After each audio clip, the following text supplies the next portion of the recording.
दोस्तों, पहली बार अमेरिका के रक्षा मंत्रालय ने माना है कि ईरान से युद्ध में उसके सैनिक मारे जा रहे हैं। अभी तक 4 अमेरिकी सैनिकों की मौत हुई है और ये आंकड़ा, मौत का आंकड़ा बढ़ता जा रहा है।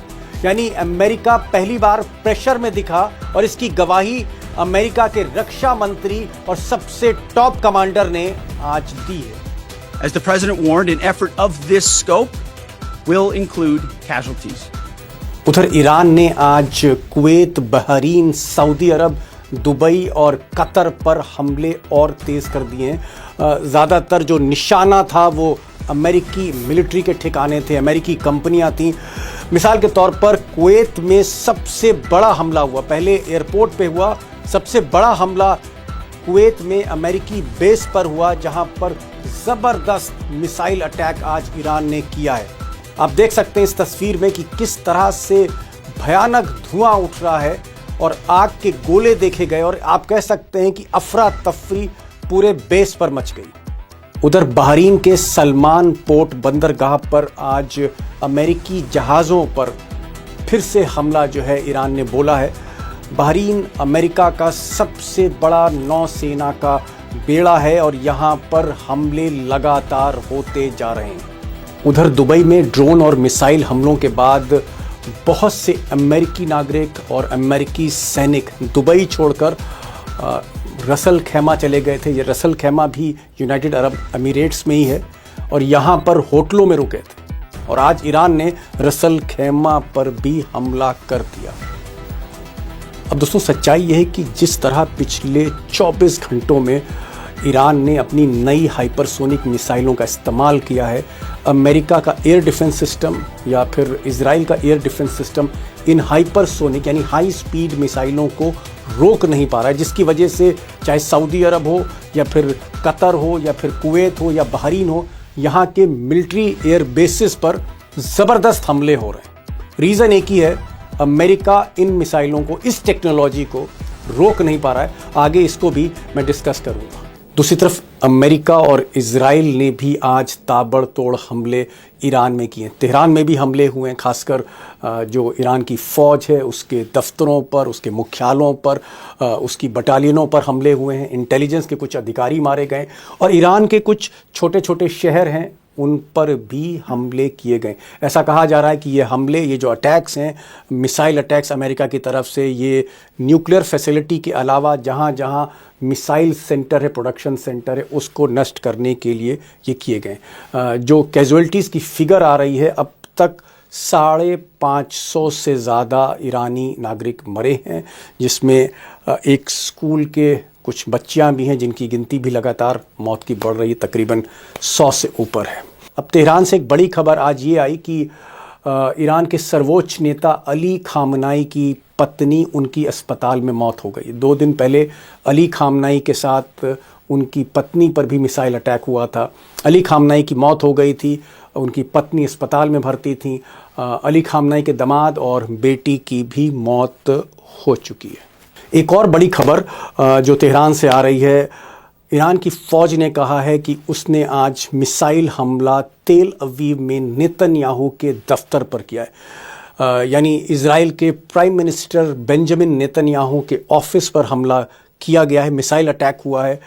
लेकिन इजराइल की डिफेंस फोर्सेस का कहना है कि उन्होंने इस हमले को विफल कर दिया है, नेतन्याहू सुरक्षित हैं। उधर ईरान ने आज फिर साफ किया कि गल्फ़ कंट्रीज़ में जो भी हमले हो रहे हैं उसमें वहाँ की जनता, वहाँ की लोकल पॉपुलेशन से कोई मतलब नहीं है। वहाँ की जो जनता है वो भाई समान है, बहन समान है, ये बातें कही गई हैं। ब्रदर्स एंड सिस्टर्स हैं, इस शब्द का इस्तेमाल हुआ है। लेकिन ये भी कहा गया है कि दुबई में, कुवैत में, बहरीन में और कतर में हमले जारी रहेंगे और ये हमले मिलिट्री बेसिस पर होंगे। जहाँ जहाँ अमेरिकी मिलिट्री बेसिस हैं या अमेरिकी बैंक हैं या कंपनियां हैं, आईटी कंपनियां हैं, जो अमेरिकन हब्स हैं, चाहे फाइनेंशियल हब हो चाहे मिलिट्री हब हो, यहाँ पर हमले ईरान के जारी रहेंगे। और ये भी कहा गया है कि जो लोकल पॉपुलेशन है वो इन ठिकानों से दूर रहे। अब दोस्तों, जो बड़ा सवाल है वो ये है कि इजराइल के अलावा ईरान गल्फ कंट्रीज पर ये हमले क्यों कर रहा है? भले ही मिलिट्री बेसिस पर कर रहा हो, लेकिन कुछ कमर्शियल और रिहायशी इलाकों पर भी हमले हो रहे हैं। वो हमले क्यों हो रहे हैं और आगे क्यों जारी रहेंगे? इसके पीछे मकसद क्या है? मकसद क्या है? और यही सवाल आज मैंने ईरान में प्रोफेसर ज़मीर अब्बास साहब से पूछा। ज़मीर अब्बास साहब खामनाई साहब के निज़ाम से रिलेटेड हैं और कहीं ना कहीं वो मीडिया सेंटर से लगातार ब्रीफिंग भी कर रहे हैं। मैंने ये सवाल जब ज़मीर अब्बास ने पूछा तो उन्होंने एक एक करके उसका मकसद बताया कि क्यों ये हमले हो रहे हैं, खासकर दुबई में, कुवैत में, कतर में, बहरीन में और आज सऊदी अरब में ये हमले क्यों हो रहे हैं, इसके पीछे कारण क्या है। सुनिए ज़फ़र अब्बास साहब को, जो ईरान के शहर कुम से सीधे लाइव हो रहे हैं।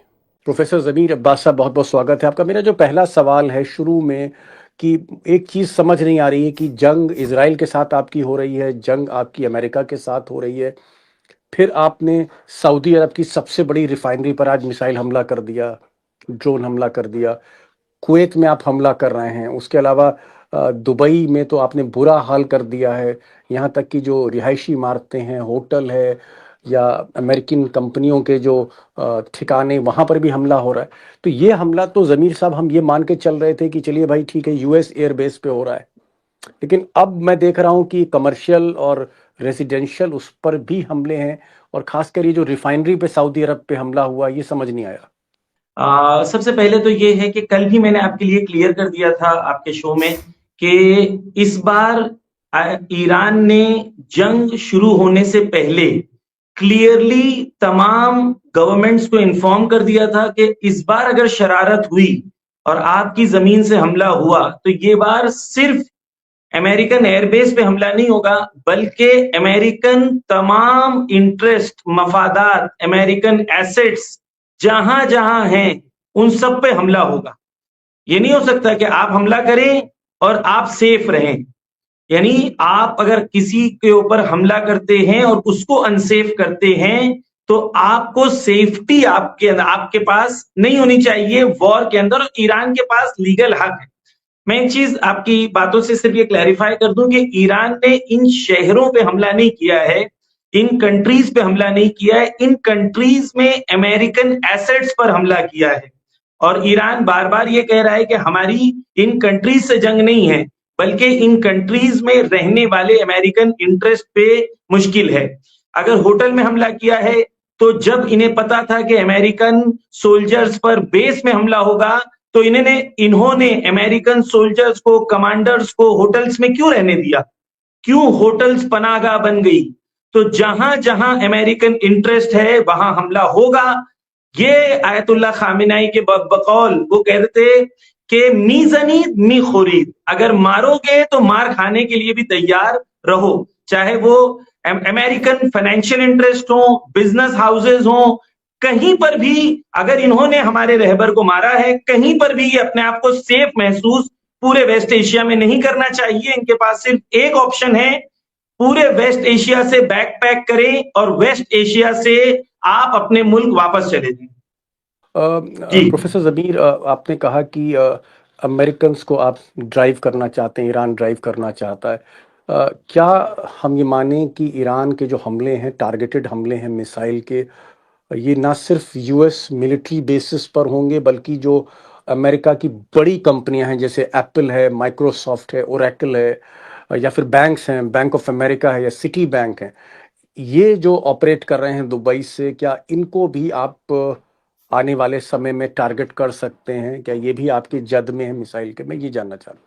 देखें, आहिस्ते आहिस्ते वहां तक पहुंच सकते हैं जहां पर उनके फाइनेंशियल इंटरेस्ट हैं। इस वक्त उनके जहां पर मिलिट्री इंटरेस्ट है, आईटी इंटरेस्ट है, एआई के इंफ्रास्ट्रक्चर हैं, क्योंकि जंग आर्टिफिशियल इंटेलिजेंस के जरिए से मैनेज होती है, उनके डेटा सेंटर से होती है।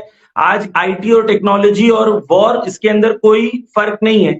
आप देखें, माइक्रोसॉफ्ट और गूगल ने दोनों ने इजराइल के साथ बिलियंस ऑफ डॉलर्स की ट्रीटी एग्रीमेंट साइन की है, जहां पर उन लोगों ने अपने आर्टिफिशियल इंटेलिजेंस को प्रोवाइड किया है गाजा में मजलूम बच्चों को मारने के लिए। तो ये एप्स्टीन क्लास वाली दुनिया है जिसके अंदर बिजनेसमैन भी हैं, पॉलिटिशियंस भी हैं, और वो लोग हैं जो घिनौने हैं और पूरी दुनिया में जो उन लोगों ने बर्बरियत को फैला रहे हैं, जुल्म को फैला रहे हैं। ईरान सबसे मुकाबला करेगा जहां पर भी अमेरिकन इंटरेस्ट है। फाइनेंशियल सेंटर्स को यहाँ के एक्सपर्ट्स ने कहा है, लेकिन अभी वो वक्त नहीं आया है कि फाइनेंशियल सेंटर्स को हमला किया जाए।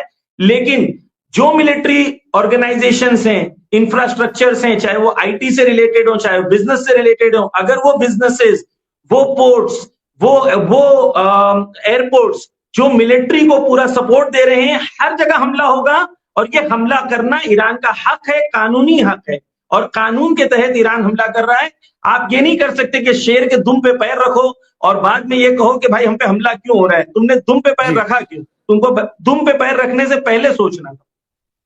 एक चीज़ और प्रोफेसर ज़मीर, क्योंकि आप तो हिंदुस्तान से ताल्लुक़ रखते हैं और इस वक्त ईरान में आप प्रोफेसर हैं और इस निज़ाम के जो खामनाई का निज़ाम है, इस्लामिक गवर्नमेंट, उसके आप बहुत करीब हैं। मैं एक चीज़ जानना चाह रहा था कि क्या जो हमारे इंटरेस्ट से लाखों लाख हिंदुस्तानी भारतीय वो दुबई में रहते हैं, अबू धाबी में रहते हैं, शारजा में रहते हैं, दोहा में रहते हैं, बहरीन में रहते हैं, कुवैत में रहते हैं, उनमें बहुत दहशत है और उनको लगता है कि ये हमले अगर तेज़ होंगे तो रिहायशी इलाकों पे भी मिसाइलें गिर सकती हैं। ईरान के लिए क्लियर है कि ईरान कभी भी तारीख में कभी भी ईरान ने सिविलियंस पे हमला नहीं किया है। ईरान और इजराइल में बहुत फर्क है।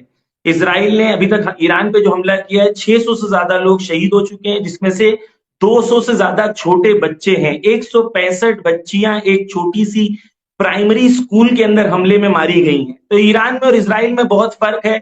ये वही फर्क है जो हक और बातिल में है, राइट और रॉन्ग में है, इविल और गुड में है।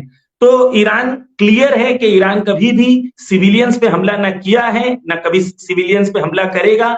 ये हमारे दृष्टिकोण से बिल्कुल गलत है कहीं भी ईरान का हमला करना। तो हमारे जो देशवासी हैं जहां पर भी हैं, अगर वो अमेरिकन इंटरेस्ट के साथ नहीं जुड़े हुए हैं, ऐसी जगह नहीं है जहां पर मिसाल के तौर पर अमेरिकन मिलिट्री वाले लोग रुके हुए हैं, ऐसी होटल्स में ना रुके। और दुबई और सऊदी और सब कंट्रीज को ये कहना चाहेंगे कि अगर आप चाहते हैं कि आपकी होटल सेफ रहे, तो वो जिनको मिलिट्री में रहना है वो क्यों आके होटल्स में रह रहे हैं। देखिए, गौर करिए कि जब ईरान किसी मिलिट्री पर हमला करता है या मिलिट्री साइट पर हमला करता है, तो वो कानूनन वो उस मुल्क का हिस्सा नहीं है। मिसाल के तौर पर आपने कुवैत में एम्बेसी की बात की। कुवैत में अमेरिकन एम्बेसी जो है, वहां पर कुवैत का कानून नहीं चलता, वहां पर अमेरिका का कानून चलता है। Because by law that land belongs to that country, not to Kuwait. तो अगर ईरान उनके एम्बेसी पे हमला कर रहा है, तो it is not an attack on Kuwait, it is an attack on America. मिसाल के तौर पर जो मिलिट्री साइट्स है उनकी, क्या कुवैती उसमें जा सकते हैं? क्या कुवैती पुलिस वहां जा सकती है? नहीं जा सकती है, because that land belongs to America. तो अगर वहां पर ईरान हमला कर रहा है, तो ईरान एक्चुअली कुवैत में हमला नहीं कर रहा है, ईरान अमेरिका में हमला कर रहा है। ये व्यूअर्स के लिए क्लियर होना चाहिए। और दीपक शर्मा जी, मैं आपसे एक बात कहना चाहता हूं और व्यूअर्स से भी क्लियर करना चाहता हूं। आप देखें, 1941 में एक बार सिर्फ जापान ने पर्ल हार्बर पे हमला किया था, सिर्फ एक बार। अमेरिका को गुस्सा आया कि अमेरिका ने न्यूक्लियर बॉम्ब मार दिया जापान पे। उसके बाद से किसी कंट्री ने जुर्अत नहीं की अमेरिका को आंख दिखाने की।